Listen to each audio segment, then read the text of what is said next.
ಕಾಂಗ್ರೆಸ್ ಸರ್ಕಾರ ಬಂದು 2.5 ವರ್ಷ 3 ವರ್ಷ ಆಗಲಿಕ್ಕೆ ಬಂದ ಮೇಲೆ ಒಂದು ಅಭಿವೃದ್ಧಿ ಕೆಲಸ ಇಲ್ಲ, ಒಂದು ರೋಡ್ ಕೆಲಸ ಇಲ್ಲ. ಬೆಂಗಳೂರಲ್ಲಿ ಎಲ್ಲೇ ನೋಡಿದ್ರು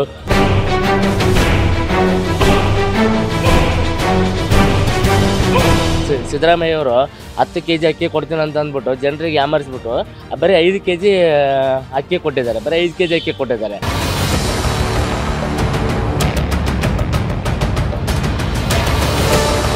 ₹2,000 ಹಾಕ್ತೀನಿ ನಾನು, ₹2,000 ಕೊಡ್ತೀನಿ ಅಂತಂದು ಹೇಳ್ತಾರೆ. ಎಲ್ಲಿ ಕೊಡ್ತಿದ್ದಾರೆ ರೀ?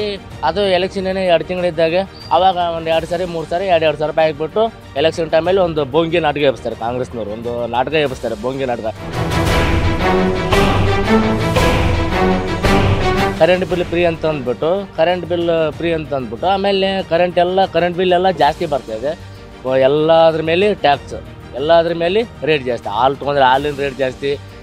ಇವಾಗ ಅಡುಗೆ ಎಣ್ಣೆ ತೊಗೊಂಡ್ರೆ ಅಡುಗೆ ಎಣ್ಣೆ ಜಾಸ್ತಿ. ರೇಷನ್ ಅಂಗಡಿಗೆ ಹೋದರೆ ಅಲ್ಲಿ ಜಾಸ್ತಿ. ಗೊಬ್ಬರ ತೊಗೊಳೋಕ್ಕೆ ರೈತರು ಅಂಗಡಿಗೆ ಹೋದರೆ ಅದು ಕೂಡ ಜಾಸ್ತಿ ಮಾಡಿದ್ದಾರೆ. ಇದನ್ನೆಲ್ಲ ನೋಡಿಬಿಟ್ಟು ಇವಾಗೆಲ್ಲ ಬಡವರೆಲ್ಲ ಸಾಯ್ತಿದ್ದಾರೆ. ಮತ್ತು ರೈತರು ಕೂಡ ಮೊನ್ನೆ ಉರ್ಲಾಕಂದ್ರು, ನೇನಕ್ಕಂತ ಇದ್ದಾರೆ. ಯಾಕೆಂದರೆ ರೈತರಿಗೆ ಅನ್ಯಾಯ ಆಗಿದೆ. ಈ ಸರ್ಕಾರ ಯಾವಾಗ ಹೋಗುತ್ತೋ ಯಾವಾಗ ತೊಲಗುತ್ತೋ ಅಂತ ನೋಡಿ ಅಷ್ಟೇ. ಮ್ಯಾಮ್, ಇಲ್ಲಿ ನೀವು ಅಭಿವೃದ್ಧಿ ಕೆಲಸಗಳನ್ನ ನೋಡಬೇಕು ಅಂದರೆ ಇದು ಒಂದೇ ಒಂದು ಪಾರ್ಕನ್ನು ನೀವು ಅಬ್ಸರ್ವ್ ಮಾಡಿದ್ರೆ ಇಲ್ಲಿ ಬಂಡವಾಳ ಏನು ಅನ್ನೋದು ನಿಮಗೆ ಗೊತ್ತಾಗುತ್ತೆ. ಈ ಪಾರ್ಕ್ನ ಹೋಗಿ ಕ್ರಿಕೆಟ್ ಗ್ರೌಂಡ್ ಅಂತ ಮಾಡ್ಕೊಂಡಿದ್ದಾರೆ. ನಮಗೆ ಇಲ್ಲಿ ಸುತ್ತಮುತ್ತ ಇರ್ತಕ್ಕಂಥ ಮನೆಗಳಿಗೆ ಆ ಬಾಲ್ಗಳು ಹೋಗಿ ಬೀಳ್ತವೆ. ಆ ಬಾಲ್ ಬಿದ್ದರೂ ಆ ಗ್ಲಾಸ್ಗಳು ಹೊಡೆದೋಯ್ತವೆ. ನೀವು ಮನೆ ಯಾಕೆ ಕಟ್ಟಿದ್ರಿ ಅಂತ ಪ್ಲೇಯರ್ಸ್ಗಳು ಕೇಳ್ತಾರೆ ಇಲ್ಲಿ ಆಟ ಆಡೋರು. 5 ವರ್ಷ ಆಯಿತು, ಇಲ್ಲಿವರೆಗೂ ಒಂದು ಲೈಟ್ಸ್ ಇಲ್ಲ. ಆಮೇಲೆ ಇನ್ನೊಂದೇನು ಗೊತ್ತಾ, ನೀವೊಂದು 6 ಗಂಟೆಗೆ ಬನ್ನಿ, ಎಷ್ಟು ಹಾವುಗಳು ಸಿಗ್ತವೆ ನೋಡಿ. ಇಲ್ಲಿ ಮಾಡುವಂಥ ಕೆಲಸ ಭಾಳಷ್ಟಿದೆ. ಯಾವುದಾದ್ರು ಒಂದು ಲೈಟ್ ಕಂಬ ಇದೆಯಾ, ಪಾರ್ಕ್ ಇದೆಯಾ? ಇದರೊಳಗೆ 108 ಫಂಕ್ಷನ್ಗಳು ನಡೀತವೆ. ಆ ನಡೆದಾಗ ಯಾವ ಫಂಕ್ಷನ್, ಅದು ಯಾವ ಅಭಿವೃದ್ಧಿಗೋಸ್ಕರ ಆ ಫಂಕ್ಷನ್ ನಡೀತದೆ ಅಂತ ಗೊತ್ತಿಲ್ಲ. ಅದು ಗೊತ್ತಿಲ್ಲ ಮೇಡಮ್. ನಮ್ಗೆ ಇಲ್ಲಿ ಅಂತೂ ಯಾವುದು ಕ್ಲೀನ್ ಮಾಡಲ್ಲ. ನೀವು ನೋಡ್ಕೊಳ್ಬೇಕಾದ್ರೆ ಇದನ್ನು ತೋರಿಸಿ ಯಾವ ಮಟ್ಟದಲ್ಲಿ ಈ ಗ್ರೌಂಡ್ ಇದೆ ಅಂತ.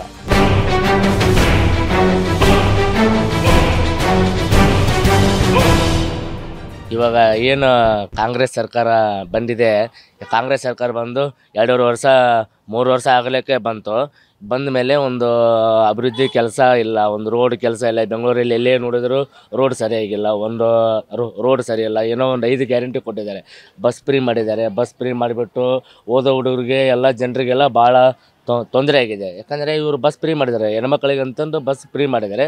ಹೆಣ್ಮಕ್ಳು ಡೈಲಿ ಮನೆಯಲ್ಲೆಲ್ಲ ಕೆಲಸ ಬಿಟ್ಬಿಟ್ಟು ಬರೀ ಬಸ್ ಫ್ರೀ ಇದೆ ಅಂತ ಹೋಗ್ತಾರೆ. ಪಾಪ ಓದೋ ಹುಡುಗರಿಗೆ ಕೂಡೋಕ್ಕೆ ಜಾಗ ಸಿಗೋಲ್ಲ, ಮತ್ತು ಬಸ್ಸಲ್ಲಿ ನಿಂದ್ರೋಕ್ಕೂ ಜಾಗ ಸಿಗೋಲ್ಲ. ಈ ಥರ ಎಲ್ಲ ಮಾಡಿಬಿಟ್ಟು ಎಲ್ಲ ಜನರಿಗೆಲ್ಲ ಓದೋ ಮಕ್ಕಳಿಗೆ ಜನರಿಗೆಲ್ಲ ಭಾಳ ತೊಂದರೆ ಆಗಿದೆ. ಮತ್ತು ಇನ್ನು ಸಿದ್ದರಾಮಯ್ಯವರು 10 kg ಅಕ್ಕಿ ಕೊಡ್ತೀನಿ ಅಂತ ಅಂದ್ಬಿಟ್ಟು ಜನರಿಗೆ ಯಾಮರಿಸ್ಬಿಟ್ಟು ಬರೀ 5 kg ಅಕ್ಕಿ ಕೊಟ್ಟಿದ್ದಾರೆ, ಬರೀ 5 kg ಅಕ್ಕಿ ಕೊಟ್ಟಿದ್ದಾರೆ. ಅದು 5 kg ಅಕ್ಕಿ ಕರೆಕ್ಟಾಗಿ ಬರ್ತಾಯಿಲ್ಲ ತಿಂಗಳ. ಮತ್ತು ಇವರು ಲಕ್ಷ್ಮೀ ಹೆಬ್ಬಾಳ್ಕರ್ ಇದಾರಲ್ಲ ಸಚಿವರು, ಅವರು ಹೆಣ್ಮಕ್ಳಿಗೆಲ್ಲ ಪ್ರತಿ ತಿಂಗಳ ₹2,000 ಹಾಕ್ತೀನಿ ನಾನು, ₹2,000 ಕೊಡ್ತೀನಿ ಅಂತಂದು ಹೇಳ್ತಾರೆ. ಎಲ್ಲಿ ಕೊಡ್ತಿದ್ದಾರೆ ರೀ? ಪ್ರತಿ ತಿಂಗಳು ₹1 ಕೊಡೋಂಗಿಲ್ಲ ಹೆಣ್ಮಕ್ಳಿಗೆ. ಎಲೆಕ್ಷನ್ ಟೈಮಲ್ಲಿ ಕೊಡ್ತಾರೆ. ಅದು ಎಲೆಕ್ಷನ್ ಏನೇ 2 ತಿಂಗಳಿದ್ದಾಗ ಅವಾಗ ಒಂದು 2 ಸಾರಿ 3 ಸಾರಿ ₹2,000 ಹಾಕಿಬಿಟ್ಟು ಎಲೆಕ್ಷನ್ ಟೈಮಲ್ಲಿ ಒಂದು ಬೋಂಗಿ ನಾಟಕ ಎಬ್ಬಿಸ್ತಾರೆ. ಕಾಂಗ್ರೆಸ್ನವರು ಒಂದು ನಾಟಕ ಎಬ್ಬಿಸ್ತಾರೆ, ಬೋಂಗಿ ನಾಟಕ.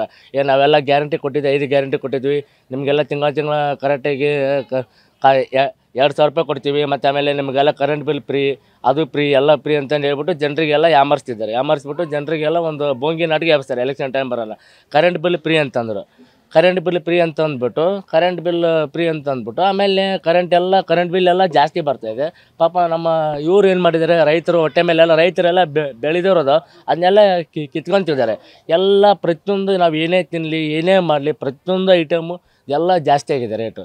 ಏನು ಬಡವರು ಎಲ್ಲ ಸಾಯ್ತಿದ್ದಾರೆ. ಈ ಕಾಂಗ್ರೆಸ್ ಸರ್ಕಾರ ಬಂದಿದೆ ಬಡವರೆಲ್ಲ ಸಾಯ್ತಿದ್ದಾರೆ. ಬಡವರು ₹1 ಏನಾದ್ರು ತಿನ್ಬೇಕಂದ್ರೆ ಎಲ್ಲದ್ರ ಮೇಲೆ ಟ್ಯಾಕ್ಸ್, ಎಲ್ಲದ್ರ ಮೇಲೆ ರೇಟ್ ಜಾಸ್ತಿ. ಹಾಲು ತೊಗೊಂಡ್ರೆ ಹಾಲಿನ ರೇಟ್ ಜಾಸ್ತಿ. ಇವಾಗ ಅಡುಗೆ ಎಣ್ಣೆ ತೊಗೊಂಡ್ರೆ ಅಡುಗೆ ಎಣ್ಣೆ ಜಾಸ್ತಿ. ರೇಷನ್ ಅಂಗಡಿಗೆ ಹೋದರೆ ಅಲ್ಲಿ ಜಾಸ್ತಿ. ಗೊಬ್ಬರ ತೊಗೊಳೋಕ್ಕೆ ರೈತರು ಅಂಗಡಿಗೆ ಹೋದರೆ ಅದು ಕೂಡ ಜಾಸ್ತಿ ಮಾಡಿದ್ದಾರೆ. ಇದನ್ನೆಲ್ಲ ನೋಡಿಬಿಟ್ಟು ಇವಾಗೆಲ್ಲ ಬಡವರೆಲ್ಲ ಸಾಯ್ತಿದ್ದಾರೆ. ಮತ್ತು ರೈತರು ಕೂಡ ಮೊನ್ನೆ ಉರ್ಲಾಕಂದ್ರು, ನೇನಕ್ಕಂತ ಇದ್ದಾರೆ. ಯಾಕೆಂದರೆ ರೈತರಿಗೆ ಅನ್ಯಾಯ ಆಗಿದೆ. ಆ ಅನ್ಯಾಯಕ್ಕೆ ಈ ಕಾಂಗ್ರೆಸ್ನವರು ಯಾರೂ ಒಬ್ಬರು ಬರಲೇ ಇಲ್ಲ. ಬಂದು ಏನಾಗಿದೆ ರೈತರಿಗೆ ಏನು ಸಮಸ್ಯೆ ಅಂತ ಯಾರು ಒಬ್ರು ಕೇಳಿಲ್ಲ ಬಂದವರು. ಅದೇ ನಮ್ಮ BJP ಸರ್ಕಾರದವ್ರು ಹೋಗ್ಬಿಟ್ಟು ರೈತರ ಕಷ್ಟಕ್ಕೆ ಅವ್ರಿಗೇನು ಪರಿಹಾರ ಬೇಕು ಆ ಪರಿಹಾರ ಎಲ್ಲ ನೀಡಿದ್ದಾರೆ. ನಾವಂಕರು ಈ ಸರ್ಕಾರ ಯಾವಾಗ ಹೋಗುತ್ತೋ ಯಾವಾಗ ತೊಲಗುತ್ತೋ ಅಂತೀವಿ ನೋಡ್ರಿ ಅಷ್ಟೇ. ಮ್ಯಾಮ್, ಇಲ್ಲಿ ನೀವು ಅಭಿವೃದ್ಧಿ ಕೆಲಸಗಳನ್ನ ನೋಡಬೇಕು ಅಂದರೆ ಇದು ಒಂದೇ ಒಂದು ಪಾರ್ಕನ್ನು ನೀವು ಅಬ್ಸರ್ವ್ ಮಾಡಿದ್ರೆ ಇಲ್ಲಿ ಬಂಡವಾಳ ಏನು ಅನ್ನೋದು ನಿಮಗೆ ಗೊತ್ತಾಗುತ್ತೆ. ಯಾಕೆ ಅಂತ ಅಂದರೆ ಇಲ್ಲಿ ಯಾವುದೋ ಸೀನಿಯರ್ ಸಿಟಿಸನ್ಸು ಅಂತೇಳಿ ಒಂದು 50-60 ಜನ ಬರ್ತಾರೆ, ಬೆಳಿಗ್ಗೆ ವಾಕ್ ಮಾಡ್ತಾರೆ. ಆ ವಾಕ್ ಮಾಡೋಕ್ಕೂ ಕೂಡ ಆಗಲ್ಲ. ಈ ಪಾರ್ಕ್ನ ಹೋಗಿ ಕ್ರಿಕೆಟ್ ಗ್ರೌಂಡ್ ಅಂತ ಮಾಡ್ಕೊಂಡಿದ್ದಾರೆ. ನಮಗೆ ಇಲ್ಲಿ ಸುತ್ತಮುತ್ತ ಇರ್ತಕ್ಕಂಥ ಮನೆಗಳಿಗೆ ಆ ಬಾಲ್ಗಳು ಹೋಗಿ ಬೀಳ್ತವೆ. ಆ ಬಾಲ್ ಬಿದ್ದರೂ ಆ ಗ್ಲಾಸ್ಗಳು ಹೊಡೆದೋಯ್ತವೆ. ನೀವು ಮನೆ ಯಾಕೆ ಕಟ್ಟಿದ್ರಿ ಅಂತ ಪ್ಲೇಯರ್ಸ್ಗಳು ಕೇಳ್ತಾರೆ ಇಲ್ಲಿ ಆಟ ಆಡೋರು. ಆ ಕಾರ್ಗಳು ನಿಲ್ಲಿಸಿದರೆ ಆ ಕಾರ್ ಗ್ಲಾಸ್ಗಳೆಲ್ಲ ಹೊಡೆದೋಯ್ತವೆ. ನೀವು ಯಾಕ್ರಿ ಪಾರ್ಕ್ ಪಕ್ಕದಲ್ಲಿ ಬಂದು ನಿಲ್ಲಿಸ್ತೀವಿ ಅಂತಾರೆ. ನಾವು ಹಲವು ಬಾರಿ ಸುಮಾರು ಜನಕ್ಕೆ ಕಂಪ್ಲೇಂಟ್ ಮಾಡಿದ್ದೀವಿ. ಕಾರ್ಪೊರೇಷನ್ ಕಮಿಷನರ್ಗೂ ಸಹ ಕಂಪ್ಲೇಂಟ್ ಮಾಡಿದ್ದೀವಿ. ಇಲ್ಲಿರೋ ಸುತ್ತಮುತ್ತ ಮನೆಯವರೆಲ್ಲ ಅರ್ಜಿಗಳೆಲ್ಲ ಕೊಟ್ಟಿದ್ದೀವಿ. ಆದರೂ ಏನೂ ಪ್ರಯೋಜನ ಆಗಿಲ್ಲ. ಇನ್ನೇನು ಅಭಿವೃದ್ಧಿ ಆಗಿದೆ? ಈಗ ನಾವು ಸಾಯಂಕಾಲ ಬರೋದು ವಾಕ್ ಮಾಡೋದಕ್ಕೆ, ಬೆಳಿಗ್ಗೆ ಬರೋದು ವಾಕ್ ಮಾಡೋದಕ್ಕೆ. ಇಲ್ಲ ಅಂದರೆ ಒಂದು 10 ನಿಮಿಷ ನಾವೆಲ್ಲ ಸೀನಿಯರ್ ಸಿಟಿಸನ್ಸ್ ಇಲ್ಲಿ ಕೂತ್ಕೋತೀವಿ, ಇಲ್ಲಿ ನಿಂತ್ಕೊಂಡು ಮಾತಾಡ್ತೀವಿ, ಒಂದು 5 ನಿಮಿಷ ಏನೋ ಮೈಂಡ್ ಪ್ರೆಸ್ ಮಾಡ್ಕೋತೀವಿ, ಹೋಗ್ತೀವಿ.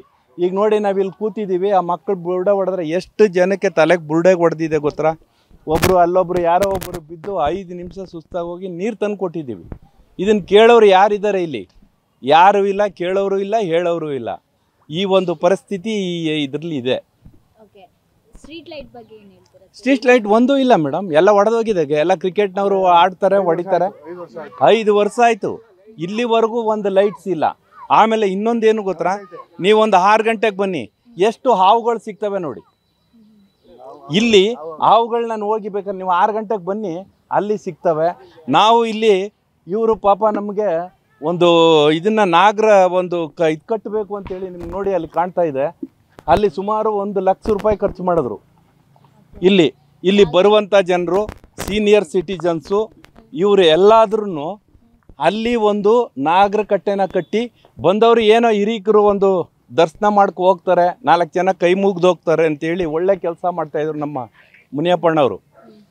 ಆದ್ರೂ ಕೂಡ ಅದನ್ನು ರಾತ್ರಿ ಕಿತ್ತು ಬಿಸಾಕ್ಬಿಟ್ಟು ಹೊಂಟೋದು ನೋಡಿ. ಇದೆಲ್ಲ ರಾತ್ರಿ ಕಿತ್ತು ಬಿಸಾಕೋದ್ರು. ಇದು ಅಭಿವೃದ್ಧಿ ಕಾರ್ಯನ? ಇಲ್ಲಿ ಮಾಡುವಂಥ ಕೆಲಸ ಭಾಳಷ್ಟಿದೆ. ಯಾವುದಾದ್ರು ಒಂದು ಲೈಟ್ ಕಂಬ ಇದೆಯಾ, ಪಾರ್ಕ್ ಇದೆಯಾ? ಇದರೊಳಗೆ 108 ಫಂಕ್ಷನ್ಗಳು ನಡೀತವೆ. ನಡೆದಾಗ ಯಾವ ಫಂಕ್ಷನ್ ಅದು ಯಾವ ಅಭಿವೃದ್ಧಿಗೋಸ್ಕರ ಆ ಫಂಕ್ಷನ್ ನಡೀತದೆ ಅಂತ ಗೊತ್ತಿಲ್ಲ. ಇಲ್ಲಿ ಬರ್ತಾರೆ ನೋಡಿ, ಈಗ ಆಗಿ ಅದು ತೆಗೆದು 1 ವಾರ ಆಯಿತು ಅವರು ಫಂಕ್ಷನ್ ಮುಗಿದು. ಆ ಫಂಕ್ಷನ್ ಮುಗಿದ್ರೂ ಕೂಡ ಇಲ್ಲಿವರೆಗೂ ಆಟದ ಸಾಮಾನುಗಳು ಎತ್ಕೊಂಡಿಲ್ಲ. ಮಕ್ಕಳು ಆಟ ಆಡೋಕ್ಕೂ ಆಗಲ್ಲ, ಅಥವಾ ಇಲ್ಲಿ ಯಾರು ಒಂದು ವಾಕ್ ಮಾಡೋಕ್ಕಾಗಲ್ಲ, ಒಂದೂ ಆಗಲ್ಲ ಮೇಡಮ್. ಇದೇ ನಮ್ಮ ಏರಿಯಾದ ಅಭಿವೃದ್ಧಿ. ರೋಡ್ ಮಾಮೂಲಿ ಇದೆ ಬಿಡಿ ಮೇಡಮ್, ಎಲ್ಲ ಗುಂಡಿಗಳು, ಎಲ್ಲೋದ್ರೂ ಗುಂಡಿಗಳೇ, ಎಲ್ಲಿ ನೋಡು ಗುಂಡಿಗಳು ಬಿದ್ದಿದೆ. ಆ ಗುಂಡಿ ಮುಚ್ಚೋದಕ್ಕೆ ಈ ಸರ್ಕಾರ ಮುಗ್ದೇ ಹೋಗುತ್ತೆ ಮೇಡಮ್. ಭಾಳ ತೊಂದರೆ ಆಗಿದೆ. ಇದು ನೋಡಿ, ನಾವು ಬೆಳಿಗ್ಗೆ ಒಂದು ಸರಿ ಬರ್ತೀವಿ, ಸಾಯಂಕಾಲ ಒಂದು ಸತಿ ನಾವು ಕ್ಲೀನ್ ಮಾಡ್ಕೊತೀವಿ. ನಿಮಗೆ ಸ್ಯಾಂಪಲ್ ತೋರಬೇಕು ನಾವು ಹೇಳೋದು ಅಂತಂದ್ರೆ ಅಲ್ಲಿ ಪೊರ್ಕೆನೋ ನಾವೇ ದುಡ್ಡು ಕೊಟ್ಟು ತಂದು ಮಡಿಕೊಂಡಿದ್ದೀವಿ, ಅಲ್ಲೇ ಮಡಗಿದ್ದೀವಿ ಪೊರ್ಕೆನ. ಬೆಳಿಗ್ಗೆ ನಾವು ಮಾರ್ನಿಂಗ್ ಬಂದಾಗ, ವಾಕಕ್ಕೆ ಬಂದಾಗ 5:30 5:45ಗೆಲ್ಲ ಇಲ್ಲಿ ಇರ್ತೀವಿ ನಾವು. ಇದ್ದು ವಾಕ್ ಮಾಡಿ ಒಂದು 10 ನಿಮಿಷ ಬಂದು ಇಲ್ಲಿ ಧ್ಯಾನ ಮಾಡೋದು, ಒಂದು ಎಕ್ಸಸೈಸ್ ಮಾಡೋದು ಇಲ್ಲಿ ಮಾಡ್ತೀವಿ ಡಯಾಸ್ ಹತ್ರ.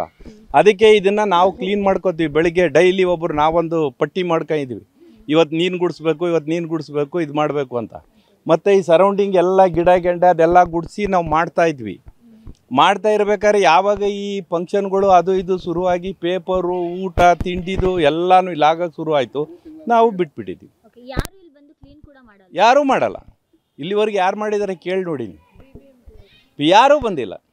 ಯಾವ ಮಾಧ್ಯಮ ಕೇಳಿ, ಅವರು ಯಾವ BBMP ಅವರು ಬಂದಿಲ್ಲ, ಯಾರೂ ಬಂದಿಲ್ಲ. ನಿಮ್ಮ ಮಾಧ್ಯಮದವ್ರು ಕೇಳಬೇಕಷ್ಟೆ. ಇಲ್ಲಿವರೆಗೂ ಯಾರೂ ಬಂದಿಲ್ಲ.